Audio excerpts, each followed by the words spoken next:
Hi guys, later this week you guys are going to be doing a explication of the poem The Runaway Slave at Pilgrim's Point. So I'm going to go ahead and read it to you guys, and you can read along in your books. It'll help you to better understand it if you can hear it as you read. I stand on the mark beside the shore of the first white pilgrim's bended knee, where exile turned to ancestor and God was thanked for liberty. I have run through the night, my skin is as dark. I bend my knee down on this mark. I look on the sky and the sea. O pilgrim souls, I speak to you. I see you come proud and slow from the land of the spirits, pale as dew, and round me you go. O pilgrims, I have gasped and run all night long from the rips of one who in your names works sin and woe. And thus I thought that I would come and kneel here where you knelt before, and feel your souls around me hum in undertone to the ocean's roar, and lift my black face, my black hand, hearing your names to curse this land you blessed in freedom evermore.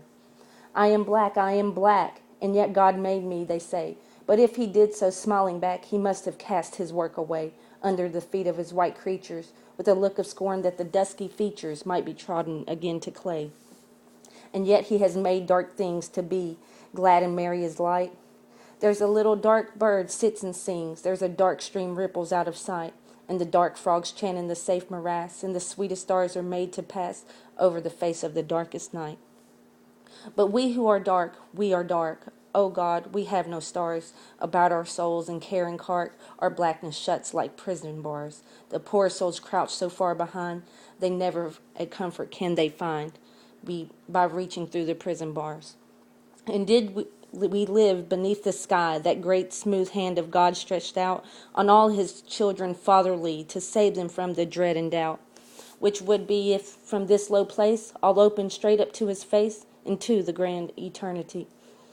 And still God's sunshine and his frost, they make us hot, they make us cold, as if we were not black and lost, and the beast and birds and wood and fold do fear and take us for very men. Could the whippoorwillow or the cat of the glen look into my eyes and be bold? I am black, but once I laughed in girlish glee, from one of my colors stood in the track where the drivers drove and looked at me, and tender and full was the look he gave. Could a slave look so at another slave? I look at the sky and see. And from that hour our spirits grew as free as if unsold, unbought. Oh, strong enough since we were two to conquer the world, we thought. The drivers drove us day by day. We did not mind. We went one way, and no better if freedom sought. In the sunny ground between the canes, he said, I love you, as he passed. When the shingle roof rang sharp with the rains, I heard how he vowed it fast. While others shook, he smiled in the hut as he carved me a bowl of the coconut through the roar of the hurricanes. I sang his name instead of a song. Over and over I sang his name. Upward and downward I drew it along, my various notes, the same, the same.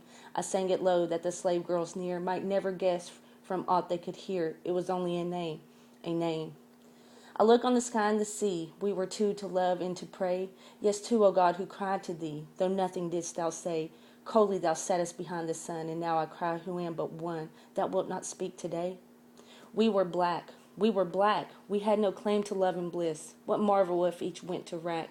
They wrung my cold hands out of his. They dragged him. Where? I crawled to touch his blood marks in the dust. Not much. Ye pilgrim souls, though plain as this. Wrong followed by a deeper wrong. Mere grief's too good for such as I. So the white men brought the shame ere long to strangle the sob of my agony. They would not leave me for my dull, wet eyes. It was too merciful to let me weep pure tears and die. I am black, I am black. I wore a child upon my breast, an amulet that hung too slack, and in my unrest could not rest. Thus we went moaning, child and mother, one to another, until all ended for the best. For hark, I will tell you, lo, lo, I am black, you see, and the babe who lay on my bosom so was far too white for me, as white as the ladies who scorned to pray beside me at the church but yesterday, though my tears had washed a place for my knee. My own child I could not bear to look in his face, it was so white.